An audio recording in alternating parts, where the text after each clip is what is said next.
Tell me what your hopes are for Pandora. Well, this whole idea started when we saw Jim Cameron's movie Avatar, and we were blown away by the world that he created. Outstanding. Because it was so unique, but because it felt so real. So he created a digital world that felt real, and we felt that it was a perfect place or world to turn from the digital to the physical. And we also believed in our ability to do that really well. And so we called Jim and said, hey, we'd like to build Pandora. And he was amazed that we would have that ambition. And here we are today sitting in the middle of Pandora. I think he's actually still amazed. He calls it a dream come true, because I don't think he thought it was quite possible. But It's remarkable, the flight of passage.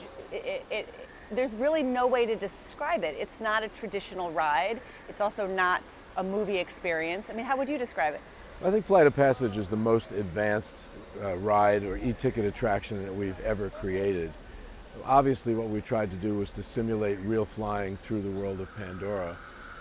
And we touched on, we tapped into a very core value of the Walt Disney Company, which is using technology to tell stories better. And you end up in essentially a simulated experience flying a Banshee through Pandora, and the ups and downs and ins and outs, and as you know, that feels completely real.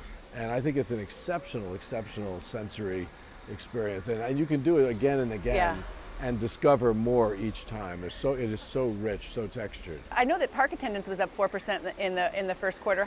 They're still coming. You know, what does that say to you about either the Disney experience and the American economy, that people can make this a priority in their budgets? Well, I think it starts with the experience that we create. And by the way, we're finding that attendance is up globally. Right, We've had a great first year. Actually, we're just about to celebrate the first anniversary at Shanghai, where we just celebrated our 10 millionth guest. Wow. Which is exceptional. And that's beyond expectations, really, for Shanghai, isn't it? It is.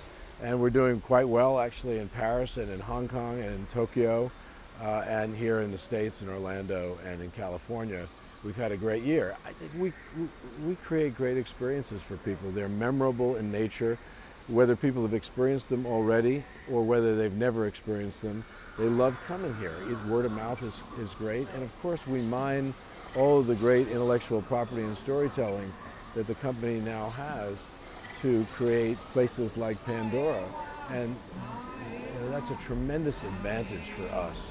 Whether it's Star Wars, we're building 2 Star Wars lands. When you take our great storytelling in those characters and you put them in places like this, and you let people essentially visit the world and engage with the characters that they saw and loved in the movies, that's very powerful.